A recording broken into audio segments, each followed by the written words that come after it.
Could Kenny Pickett actually be the starting quarterback for the Cleveland Browns next season?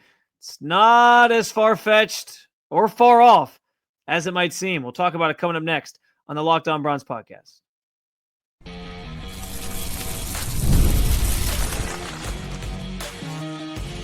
You are Locked On Browns, your daily Cleveland Browns podcast. Part of the Locked On Podcast Network, your team every day. What's up, Dog Pound? I'm Spencer German, your host of the Locked On Browns podcast. I'm proudly covering your Cleveland Browns each and every single day in the land and on the road. We will get into the Kenny Pickett conversation and whether or not he'll be the starting quarterback for the Browns next season. But what do we make of the Browns' presence at Colorado's Pro Day? We'll talk about that. Also, a fan question about a certain quarterback that we have not spent too much time talking about just yet, but that actually is on the Browns' radar. We'll get into that coming up as well. I do want to thank you for being in every day with the Locked On Browns podcast, making us your first listen every single day. Remember, you can find Cleveland Browns content with Locked On Browns every week, Monday through Friday, guaranteed, with bonus content on some weekends or bonus episodes throughout the week. All you got to do, hit that subscribe button wherever it is that you're listening to your podcast, and, of course, the Locked On Browns YouTube channel, where you can also get involved in the show by sharing your thoughts on anything we discussed today in the comment section. This is your team, so be part of the conversation every single day. And, yes, before we get to Kenny Pickett, the Browns, as you're listening to this podcast, are in Boulder, Colorado, as they are preparing or are currently watching Shedeur Sanders and Travis Hunter do their thing on the field at Colorado ahead of the NFL draft. They're calling it the NFL Showcase, but it's technically just a pro day. And they're gathering some final information on these two potential options with the number 2 overall pick. Everybody's there, according to reports. Jimmy Haslam, head coach Kevin Stefanski, general manager Andrew Berry, assistant GMs Glenn Cook and Catherine Hickman, and executive vice president J.W. Johnson, as well as coaches, offensive coordinator Tommy Reese, and quarterback coach Bill Musgrave, who we know has a relationship with Deion Sanders already. And so the Browns brought out all the stops for this visit. They did have dinner with both of them together, I think apparently on Thursday night. So that did happen. And listen, I do think ultimately this trip is mostly about getting any final information that they need about these two players that they're considering with the number 2 overall pick. That is at the heart of all this, what it's about. But that doesn't mean that there's not some added, I guess, motives for the Browns in terms of like what they're trying to show to people. Because think back to Cam Ward's pro day. The Browns basically sent Glenn Cook and some scouts. Those are the people that were in attendance for his pro day. Now that same brass of people, that same committee of the higher ups did have a private workout and dinner with Cam Ward as well. So it's not that they didn't do that. That was consistent with this one. But this time, that is the group of people that full group of people is actually who was at the pro day as well. So and part of that could be there's 2 prospects that they're really considering versus 1 and that are high up on their draft board. So, you give some credence to that as well. But I do wonder, because at Cam Ward's pro day, this is basically what the Titans did. The Titans rolled out everybody they could to that thing to basically showcase. They had their in-house video team there to start shooting videos with Cam Ward. It's like, his journey to the NFL most likely. So, they had everybody in attendance. The Browns seem to have most of their top people in attendance for the Colorado Pro Day. And so on some level, the same way the Titans had everybody present, but then still said they would be willing to shop the pick, I think something similar could apply. Let's face it, the Giants have been linked heavily to Shedeur Sanders. The Patriots have been heavily linked to Travis Hunter as the picks of where those guys would potentially land. So if that's the case, this could also be the Browns sort of trying to entice those teams to trade up. Hey, if you really want Travis Hunter, we're going to pull the trigger on him at 2, but we'll take some extra draft capital if you want him more than we do. So go ahead and trade up and we'll get him, and you can have him. He's yours. Same thing with the Giants, move up 1 spot, or we might take Shedeur Sanders, or we have other teams maybe calling about Shedeur Sanders, which I don't think is true because we talked yesterday about him maybe falling out of the top 10, which I do want to circle back to here in a second. But yes, I would stand by the fact that I think mostly the Browns have all these people there because they're serious about considering both of these options. And I've already said if the Browns aren't going quarterback, they aren't really, it's not even going quarterback anymore. It's pretty much if they're not going Shedeur Sanders, because I think Cam Ward's going 1. None of the other quarterbacks are certainly in the conversation at number 2. And so if that's how this thing's going to shake out, and you're not going to go quarterback, you're not going to go Shedeur Sanders, then I would take Travis Hunter over Abdul Carter, because I think he brings more in terms of like being a more refined prospect to me. There's less injury concern there. What he brings to the table from a skill set standpoint, I think is more valuable. So that's just me. And so I do think they're trying to sort of get the final, vision or idea of what this guy is, get their final evaluations figured out before they turn the page and really, sit down and put their heads together on what their draft plan is going to be and what they're going to do with the number 2 overall pick. But there is a little bit of that, the mind games that go on this time of year where, hey, we have all these people in attendance because we're interested, but if somebody else is more interested, we're willing to move back if that's the case. And so, hey, here's a sign of all of the people that are in attendance for us checking these guys out. They're trying to maybe tell or signal to other teams that like they're serious about this, and that might then, necessitate or get the ball rolling on a potential move up the board for a different team. So I think all options are on the table. I think this is just more reasoning to believe that the Browns to this point haven't really given a lot away in terms of where their heads are at. I know recently there's been more information just about the Browns not going quarterback and going with one of the top, the top non-quarterback in the draft, either Abdul Carter or Travis Hunter. I do think there's been more information and there's been more understanding of that lately, but I still don't think they have completely signaled to anybody this is definitively what's happening. Neither have the Titans to an extent, but I think theirs is more clear. Their plan is more clear at this point. I think the Browns really have sort of duped everybody here in many respects, because nobody really has a concise answer on what's going to happen. But I will say this, because I threw out the idea yesterday of them passing on Shedeur Sanders at 2 and then trading back up to get him. And the more and more I think about it, I don't know how viable that really is, even though that would be a dream scenario for me, because I like Shedeur Sanders and you would get Travis Hunter with him. And man, like those two could make some sweet, sweet music together as an offensive tandem for this Browns team that needs a lot of offensive help, as we know this offseason. But here's the thing, like it depends on how far he falls, because I do think the Browns trading up makes sense no matter who they're drafting, quarterback if they wait, or a different position that they need to fill. But I've always envisioned it being like they trade up from like 33 to like 29, 30, 31, 32, like somewhere in that range where the price isn't going to be quite as high to do so. If Sanders only falls into the teens before somebody takes him, I don't know if the Browns are going to trade up that far, because that might cost you both your third rounders this year. That might cost you a future second or third rounder. And I don't know if the Browns are going to be willing to pay that price. And so it comes down to, for me, like if you value Shedeur Sanders enough that you trade up to get him in the teens, why pay more now to do that when you could have had him at 2? That's my point. If they don't think Shedeur Sanders is worthy at 2, I think in order to trade up to get him, it would have to be he falls like through the teens into the 20s. Like I don't even know if trading up to 20 would make sense, because that still might cost you a decent amount. It would have to be like the late first round, where the area I kind of mapped out, like 28, 29, 30, 31, 32, where I think it would make the most sense. Like that's the striking distance, I think, for the Browns to trade up and get somebody like that. And I don't know if he goes that far, but maybe he does. Again, once he gets out of the top 10, all bets are kind of off for how far Shedeur could potentially fall. If the Giants pass on him, it could be the mid-20s that he falls into. And then I think it's back in the conversation for Cleveland.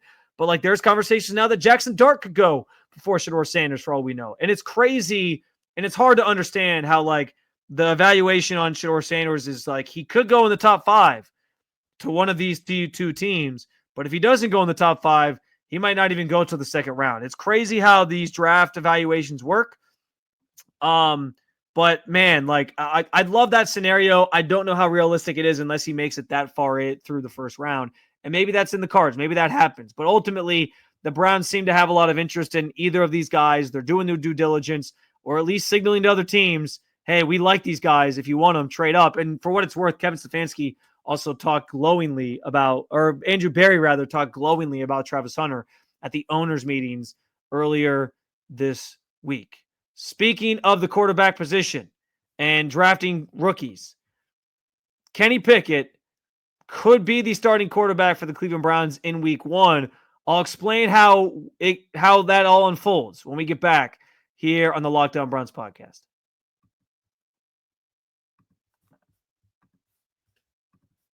The Armada Player of the Week is brought to you by our friends at Nissan and the all-new 2025 Nissan Armada. Each week, we'll take a look at draft prospects and pick one guy that stands apart, the guy we believe showcases the strength and power needed to push the Cleveland Browns forward as they look ahead to next season. This week's Armada clear-cut Player of the Week is a man I just talked about, Travis Hunter. He plays both sides of the ball, so you know he's a durable guy. Same way the Armada is a heavy-duty vehicle. He conquers his competition with confidence, and if Cleveland drafts him, they'll be dreaming big about the future of the franchise. When it comes to the Nissan Armada, they say go forth and conquer. That's exactly what I think of with Travis Hunter and what he can do at the next level. It's clear that our Player of the Week is out here ready to conquer the road ahead with confidence, just like you can in an all-new Nissan Armada or any of the outstanding vehicles in Nissan. Take the Nissan Armada, Rogue, or Pathfinder, and go find your next big adventure. Shop NissanUSA.com. So yes, the idea of Kenny Pickett starting for the Cleveland Browns might have seemed far-fetched when he was first signed, especially when I had good information. Others reported that they largely saw him as somebody who would be more of a backup role. But they did tell him he could compete for the job, which is part of the reason why he was excited to come here. He talked about that in his opening press conference. So great. But I don't know that anybody really had accepted this world where he would be the starting quarterback for the Browns. But it feels like that is a real thing that could happen by the time next season kicks off. And the reason I feel this way, I kind of go back to Andrew Berry's comments at the owners' meetings earlier in the week. He dropped that line about how the quarterback room could skew younger. And I talked about how there's two different interpretations of how that could go. It could mean they end up with like Kirk Cousins, right?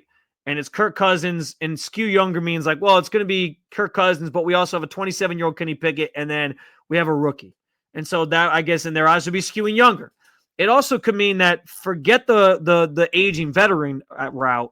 Kenny Pickett is the elder statesman of the group. We're going to draft 2 quarterbacks, or we're going to draft a quarterback and sign like a Trey Lance, or we're going to trade for Malik Willis or whatever it would be, and we're going to end up with this quarterback room that's like filled with younger prospects who have either been in the NFL and are trying to find their way, or rookies that we feel could give us something at some point that are projects that we need to develop. And so I kind of said like the Kirk Cousins thing is the big domino in all this. We know he's not going to make any decisions about his future until after the draft now. What the Browns do with their first-round pick, or if they trade back in and have multiple first-round picks, like that could dictate what Kirk Cousins decides to do and what the Falcons decide to do. But there's a lot of hurdles to clear there. He's got the no-trade clause. Falcons have to be willing to eat some of the money or a good chunk of the money. I don't know if they'll be willing to do that unless the Browns give up more draft compensation, and the Browns might not be willing to give up the draft compensation. Like, I know everyone keeps saying it's going to happen, it's going to happen, it's going to happen. There's lots of reporters saying that. Albert Breer has been banging that drum for a while, and it still could. But it also could still be, because the Falcons keep saying, like, yeah, well, we're okay if he's just our backup next year. And I tried to call their bluff once. It didn't work out in my favor. Like, there's a world where maybe they just keep him, or they see if maybe some team gets desperate before the season starts because of an injury at the quarterback position, and then they're willing to trade better draft compensation. I still don't think like the Falcons have a ton of leverage other than the fact that he's on their roster, because like you're like all you're doing is just paying a guy to do nothing. So congrats to you, I guess, if you're willing to do that and not and you know, swallow your pride or whatever you want to say, but. You know, you can't get taken to the woodshed by the Atlanta Falcons just because they have the rights to Kirk Cousins right now. You don't give up a ton just to get him because you want him that badly and you get that desperate. But maybe the Browns are desperate. They only have Kenny Pickett in their quarterback room right now. But like I said, because the Kirk Cousins situation is a fluid thing that doesn't have an easy resolution, and there's a number of sort of steps that have to play out to get there, they could emerge from the draft and have a rookie quarterback that they take at like 33, or, you know, 2 rookie quarterbacks and Kenny Pickett be the elder statesman of the group. and that kind of be the way that they go into next season. And in that situation, Kenny Pickett would be the guy who's probably in line to be the starter because he'd have the most experience and he'd be the oldest guy in the room. Now, if they take a quarterback at 2, I think all bets are off with that because if they take Shedeur Sanders at 2, because if you take a guy at 2, you're basically signaling this is our franchise guy. We think he can be this guy.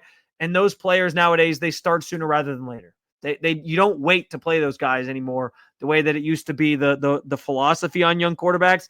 Now they play almost immediately. I mean, every quarterback except J.J. McCarthy last year that was taken in the first round started at some point during the season.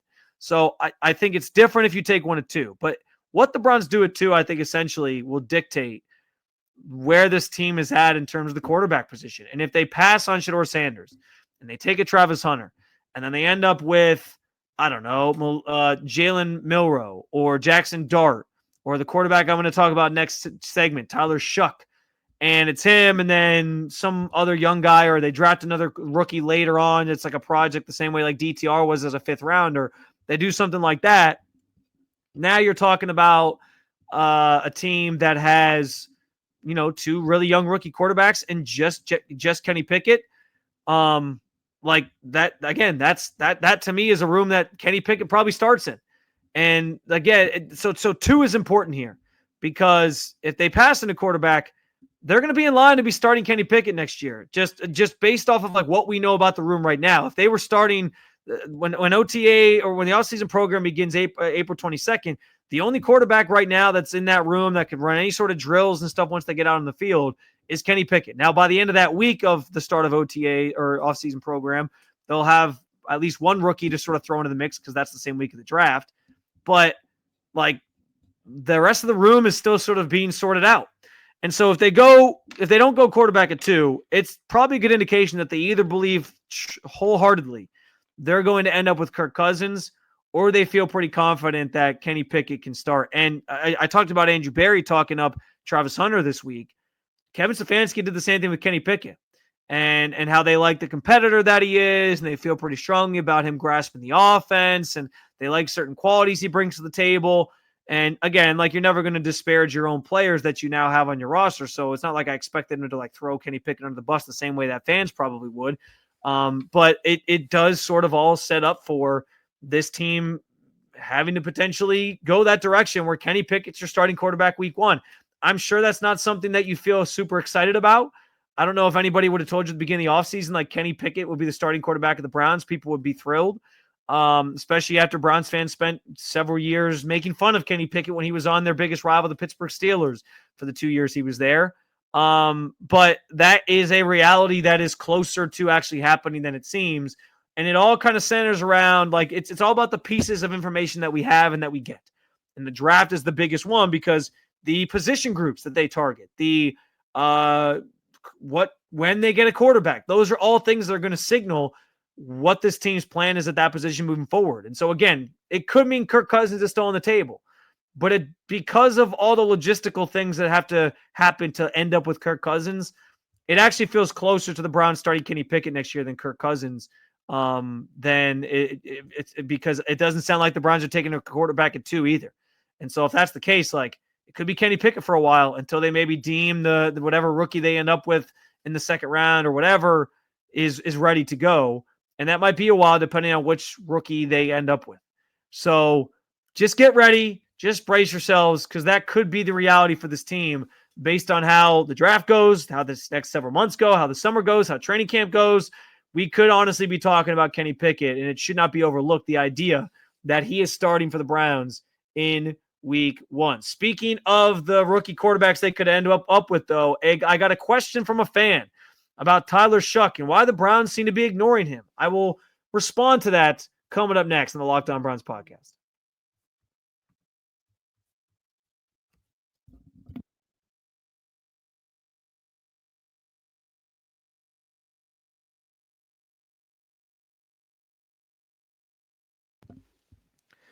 Alrighty, so I like to do fan questions. I usually throw them out on social media at Spencito_, and on Blue Sky as well, where you can find me.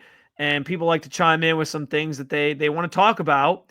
And I sometimes throw this out on the show too. Sometimes I pull stuff from the comment section on YouTube. So those are all good places to get involved in the show if you want to get a question in. And I actually got another question that I'm tabling for early next week from a fan about players that make sense for the Browns or are good fits for the Browns in the third round. And I have a short list I've kind of been working on that I'll go over, but I saved that for next week.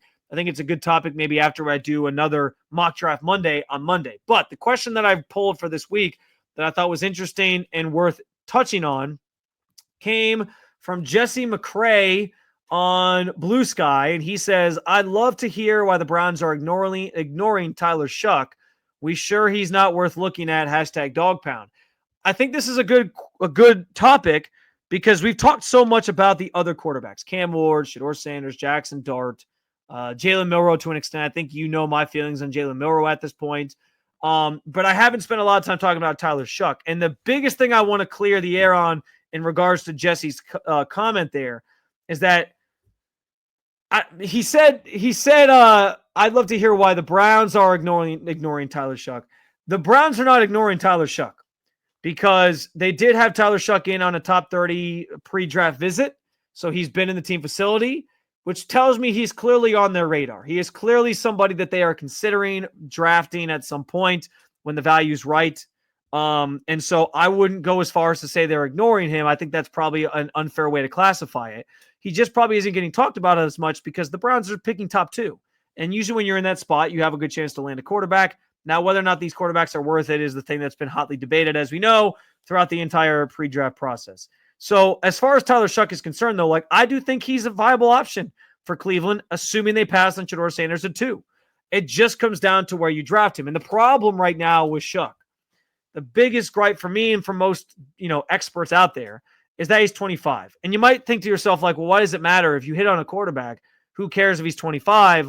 He'll play for 12, 13 years and you'll be set for a while, right? Or at least a decade where you'll won't have to worry about that position. And yes, there's some truth in that. But I know Browns fans, I know you remember all too well, Brandon Weeden came into the league. I think he was actually 26. He might have been even older, but 24, 25, 26, somewhere in that range. And there was some excitement because it was they got this guy who's more matured in his process and developed. But that's the same reason that people were maybe excited about the idea of a guy who was more developed in his process at coming out of college is also the reason why people get a little hesitant to draft players that of that in that age range coming out like early on in drafts, because when you're 25, you're more likely to be who you are at that point as a player. And that's the main thing here. If Kevin Stefanski says all the time, all these guys are unfinished products. That could still be true for Tyler Shough. There still might be room for him to grow. But at 25, there's less sort of runway for him to develop and become that guy and become this franchise-changing quarterback than there is with, say, somebody else in this class that's younger and still has a lot of room to sort of grow and develop. That's the big sort of key thing here when it comes to why age matters for when it comes to these quarterbacks. And listen, he has all the traits. I think the injury concerns are another part of Tyler Shough's draft profile that deserves being or is important to mention. But he has all the traits like height, weight, he is your prototypical pocket passer, the guy that you would think about building an offense around if you're a team like the Browns. So I get all those things, and that's why I do think he's of intrigue to Cleveland and to some other teams out there. There are some negatives that come with his game, though, and those are the things that you're going to hang on. Can he fix these things at the NFL level despite being 25 already? I think sometimes he lacks poise and mobility. When the pocket's breaking down, he doesn't necessarily know how to navigate that. He doesn't do the extend the plays and be able to sort of win in those spots when he's kind of run out of the pocket. He has that gunslinger mentality, which I think is it's you want that in a quarterback. You want somebody who can air the ball out, throw it downfield, but that sometimes it leads to bad decision making for him. And that is always something that, again, the Browns have emphasized this entire offseason. The idea of decision-making being the number one trait they're looking for. They want somebody who's going to make the right decisions on the heels of Jameis Winston doing what he did last year and throwing so many damn interceptions. I think they're looking for somebody who's not going to do those things. So Shough might not fit that mold that they're looking for. At least not to take him highly. There's positives though as well. I think he's good at getting through his progressions in like a timely manner. He's good at using his eyes to like freeze defenders and put the ball where he wants to. He's got a really nice deep ball, which is something that's valuable in Kevin Stefanski's offense and something that they would want to utilize. And I think he is more accurate than I think his stats suggest. And so those are all reasons why he makes some sense and why he could be somebody the Browns look into, which I think they are because they did have him in for a top 30 visit. It's just a matter of where he falls and where you draft him. Like I would still say even 33 feels a little high to take Tyler Shough. Third round, once you get to like 67, pick 67, sure, I'd pull the trigger on him. I think that's probably more reasonable. Third round, maybe fourth round, if he falls that far and you're on the board and you're still looking for that quarterback position, I would take a chance on him at that point. And when you do that too, like there's less pressure on him having to pan out or this regime having to get that player right because you didn't take him as high. That's kind of where I'm at with it with Tyler Shough. Like, I think there's quarterbacks who have more potential than him, have more upside than him, and that's always going to be something that teams sort of latch onto when it comes to drafting quarterbacks higher. But Tyler Shough should be a quarterback that the Browns consider once you get to like the third round, fourth round, somewhere in that range. If he's still around, sure, I would be willing to take him because there's some skills and traits there that I like, that I would like to, that I want to see at the NFL level and see if the Browns can sort of pull out of him a quarterback that can at least be serviceable, right, at the NFL level. And maybe he surprises you and he ends up being better than they expect. And I do think his injuries have sort of allowed his tape to be a little more limited in some respects as well.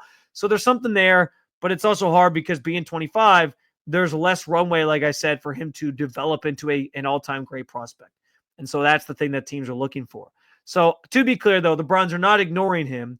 I think he's on their radar. He's just not part of like the main quarterback board that I laid out earlier in the week that I think pretty much revolves around at this point.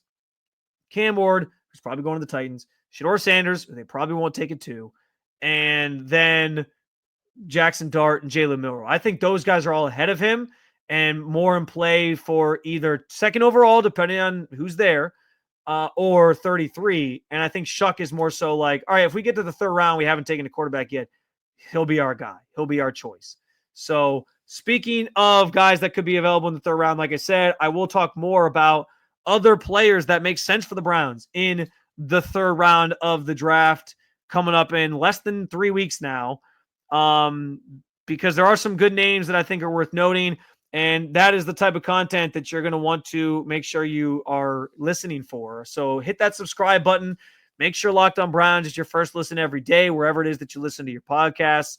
And obviously at the Locked On Browns YouTube channel, where some of you might be watching this right now. For your second listen, check out the Locked On NFL Draft Show, or you can keep it local. Check out Locked On Cavs, Locked On Guardians. Thank you for being an everydayer with the Locked On Podcast Network. I will talk to you again real soon, Cleveland. Adios.